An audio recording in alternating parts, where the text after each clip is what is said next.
Welcome to Wuxiaworld's Tea House Season 2. I'm your host, Yoj. And I'm Toki. Potential detected. You have the qualifications to a Beastmaster. The contract card has been materialized. Beginner's mission. Use the contract card to capture an animal as a familiar and become a Beastmaster. Tip. Beastmaster is a profession that contracts, trains, and controls familiars to work and fight. A contract card is a tool that strengthens the user's mental power and captures familiars. It also contains a pocket dimension where familiars can rest.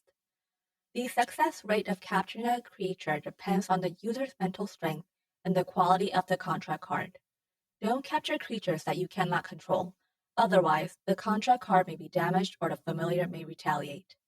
If the contract card is not used within 24 hours, it will automatically disappear, and the holder will lose the qualification to become a Beastmaster. Welcome back, everyone. Our novel review for today is Beastmaster King. So what kind of novel is it? So let me read the synopsis for you. Luran had long since known that his path in life differed from others when he awakened a special ability one day. Sure enough, a mysterious black card appeared, giving him the chance to become a Beastmaster. With his loyal husky by his side, he sets out on his path to greatness. Ooh. Loyal husky. I don't know. Are huskies loyal?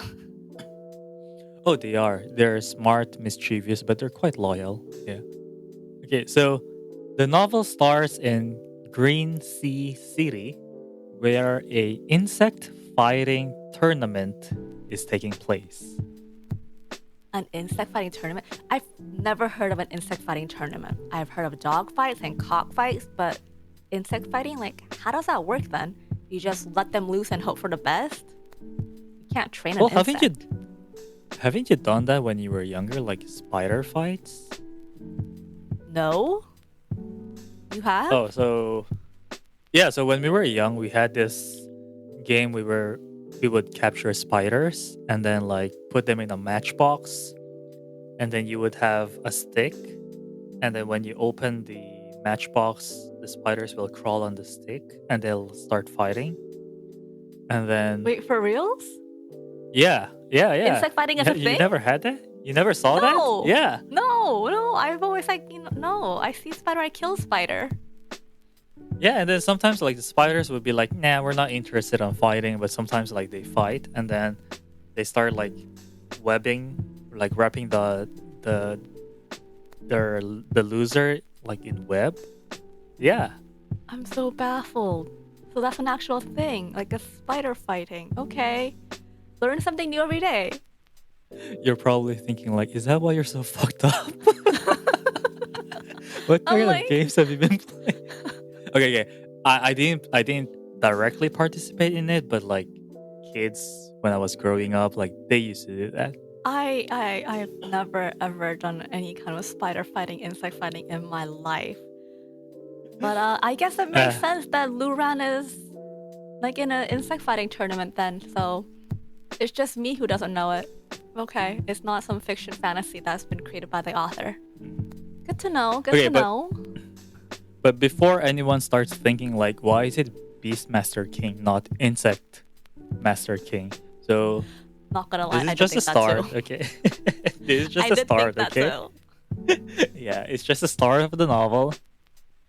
So he wins the tournament, but he's just doing it for fun, So wait, doesn't the novel chapter 1 also say that he can understand what insects are saying through telepathy? So there's a scene in chapter 1 where he can tell that it's gonna rain, and everyone's his friend is like, how do you know that? And he was like, oh, I saw it in the weather forecast. But then it's actually the insects were telling him when it was gonna rain and all. I know we said this last episode, but I am once again confused. So the author kind of progresses quite fast in the first few chapters. He doesn't say why he has the power to talk to animals and insects, but the author does kind of reveal things very quickly. So I think first I 5 guess chapters, you kind of get the whole gist of the novel, like the whole idea. that's true. Yeah. I'm just so stuck on chapter 1 and the insects. I feel like for once I've derailed the topic. I'm just so shocked over that spider fighting. Well, the more you know. Yeah, the more you know. Culture shock.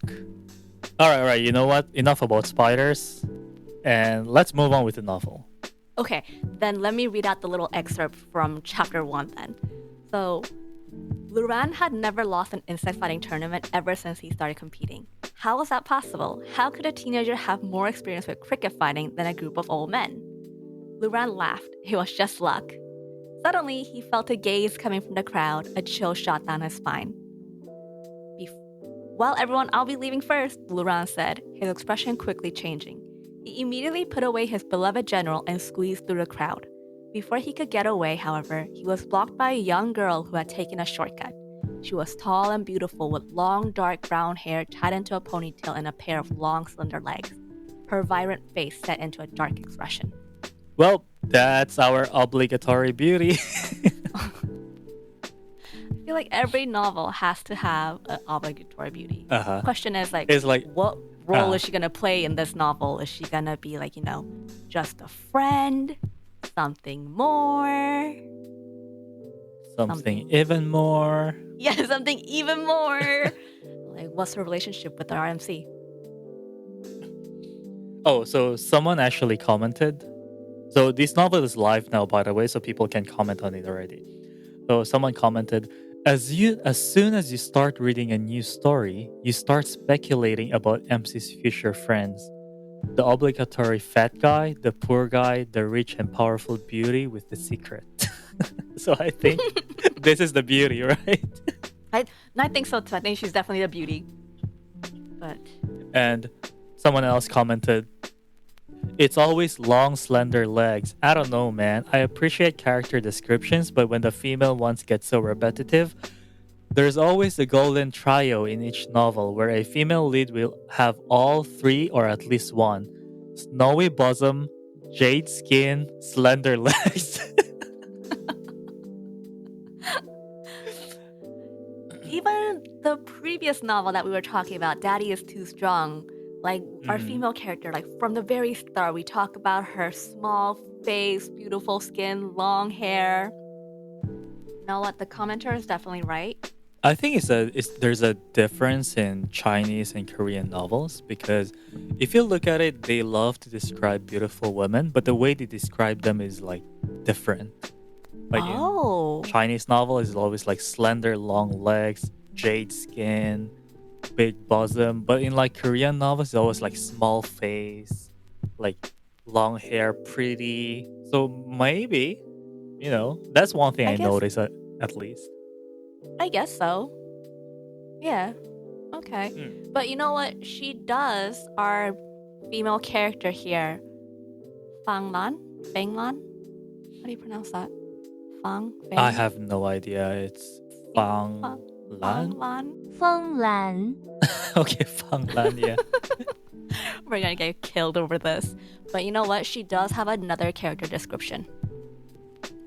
It is actually in chapter 2, if we could skip a little bit ahead. She's not just a pretty face with long legs, she has depth to her. She runs a cute pet blog where she posts all about her pets. Now, what kind of a pet do you think a pretty girl will have? A cat? A dog? Rabbits, a bunny? cat, kittens, puppies? Nope.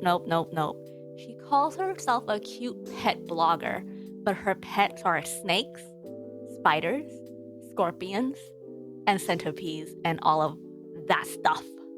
Like, ugh. How's that cute? I don't know. Such a pretty character, all of a sudden having all of these kind of pets. I feel like she has depth, She's not just a boring character. So the MC, Luran, actually tells her, looks like you'll have to find a place to live by yourself, because if Fanglan were to sneak into the dorms with these quote-unquote cute pets and one of them got loose, Oh then even if no. the residents' assistants didn't care, her roommate would strangle her in her sleep. Dude, I wouldn't even care about strangler in her sleep. As soon as I find out that my roommate has all of those and they brought them into the dorm room, I am requesting a room change. But like in Asia these days, these kind of exotic pets are on the rise and they're quite expensive. Are they? Yeah. Like one rare scorpion with a strange color can fetch like 5-figure USD. No. Okay, but what's the relationship between Luran and Fanglan? I want to say they're couples, but I don't think they are. At least not officially.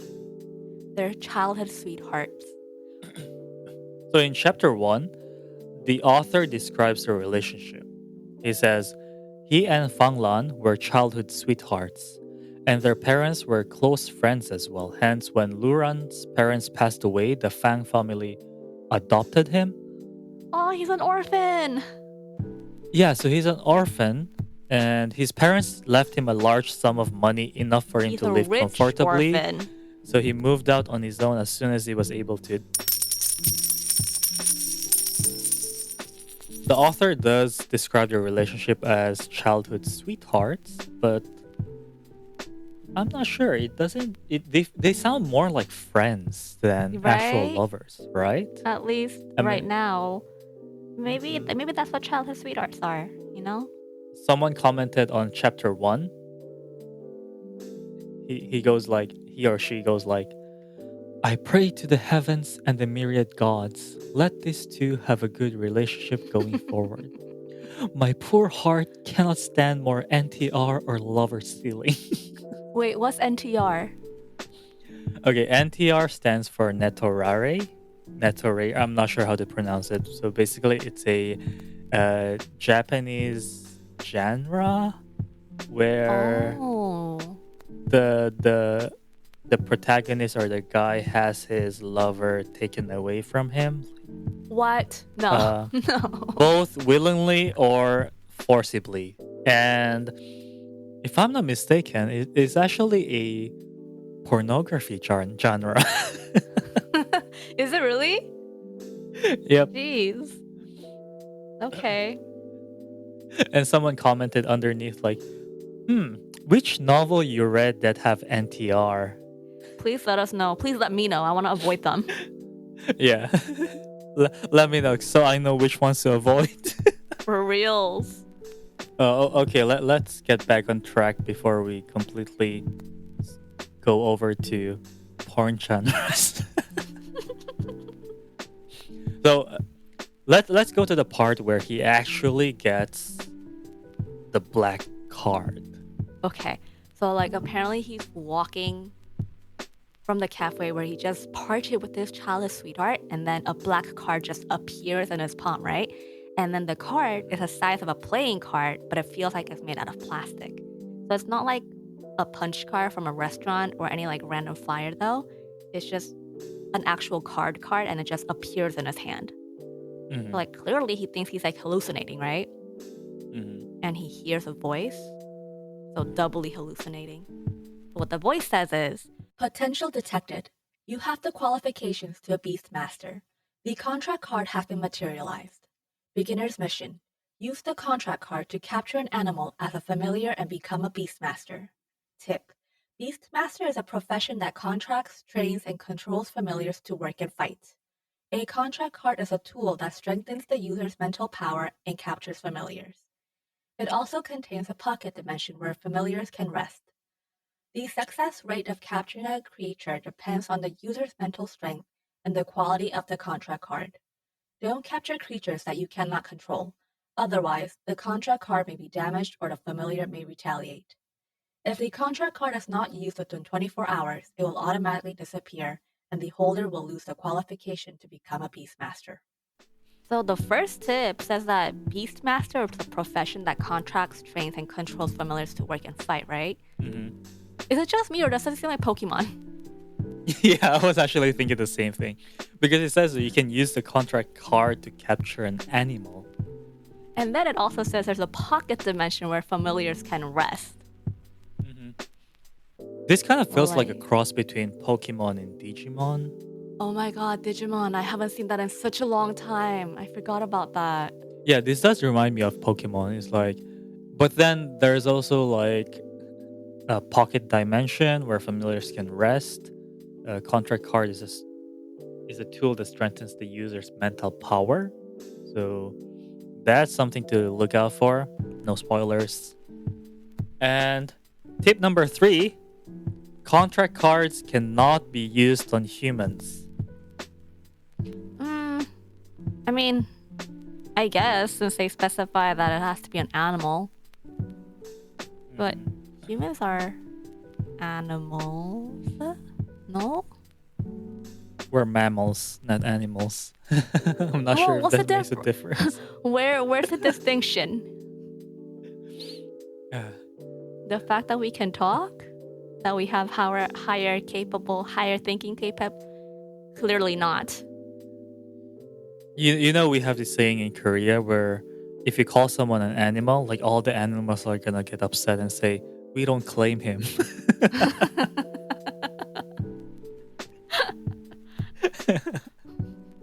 I did not know that, but I feel like I've definitely heard something similar to that, but not that particular one.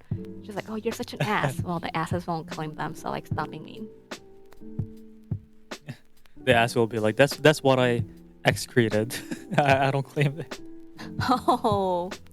But two-person commented. One was like, "Dang it," and the other one was like, "Imagine though." Imagine though. Yeah. Okay, but like, would you want to capture a human? I feel like the human would just talk back. I certainly would. I feel like that's a dumbass idea. Yeah, because it does say here that success rate of capturing a creature depends on the user's mental strength. And don't capture creatures that you cannot control. So even if you capture a human, unless like they have Stockholm syndrome, then they probably won't listen to you, right?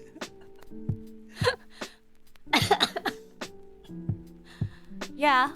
Yeah. So you would have to capture someone who does have Stockholm syndrome. Not easy to find. Or someone who calls, yeah.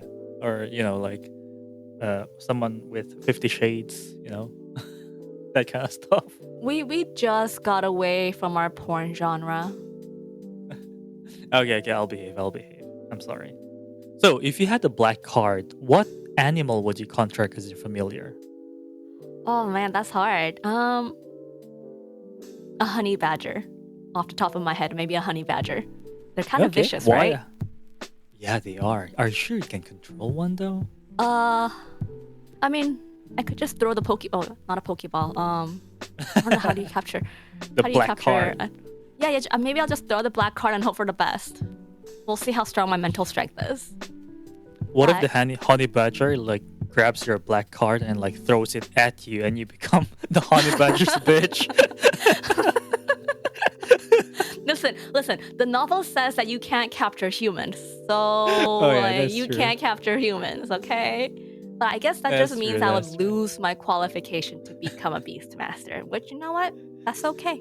That's okay. Yeah. I don't think I'm cut out to be a Beastmaster. So then, which animal does Luran capture though, or attempt to capture? So, Luran has a pet husky, which is the husky that's in the novel cover. So get this, the husky's name is Doofus, Captain Doofus. That doesn't give me much confidence in our husky. So Luran comes home because he's thinking of using it on his pet husky. And then the moment he goes in, he gets tackled by the husky. And he tells Captain Doofus, "Go to the corner, Captain Doofus. You're on timeout." Well, definitely Luran can definitely control his pet. So check number 1. And someone commented, "Oh man, that name is going to haunt me." I don't know. I feel like Captain Doofus is a good name. It's better than like naming a dog after the color of his fur. Whitey, Blackie. Yeah. That's a Korean thing. Like whitey, blacky, yellowy. So it turns out Luran found Captain Doofus when Doofus was a puppy. He wasn't sure if it was abandoned or it ran away from home and he couldn't fully communicate with it. But he already gained his ability to talk to animals by then. So he wanted to further train his abilities, and he was also worried that a young puppy will not be able to survive on its own and possibly end up in a dog meat restaurant. A what? A dog meat restaurant. Oh, this poor puppy. I'm glad he was saved. But who does this? That's horrible. Who does what? Who eats dog meat? Like, especially a restaurant? Like, that's horrible. That's... Ugh. I'm sorry. I thought Korea had dog meat restaurants. Oh, we've banned it a long time ago now. Like, and there's crackdowns, and you can actually report people if they eat dog meat, and the government go and like whack them. Okay. I think we've talked enough about the novel already, so let me just read out one last teaser and then we'll say our farewells. Having made up his mind, Luran took out a black card and threw it in the air. In response, the card emitted a halo of light and flew towards Captain Doofus. Its light then expanded toward the dog. Bewildered and afraid, the husky turned around and fled, but the dazzling light quickly enveloped it. Dun dun dun. I'm just imagining the husky going like... Highly possible and highly likely. Those are very loud dogs. So, to sum it up, we have our poor Captain Doofus with the unfortunate name being enveloped in a light. We have our Luran, champion of insect fighting and potential Beastmaster. And we have Fanglan, our obligatory beauty with the weird bug fetish. And if you want to know what happens to Captain Doofus, read the next chapter in Wuxiaworld.com. And don't forget to give us a like and a comment. Woo! See you in the next episode. Bye! Bye! Thanks for joining us on Wuxiaworld's Tea House. If you enjoyed today's episode, be sure to hit the follow button to stay updated with our latest releases. If you want more tea, hop over to our social media or Discord. And send us an email if you want to spill the tea. We'll be back every Friday of each month, so check out our website, wuxiaworld.com. See you in the next episode. Bye!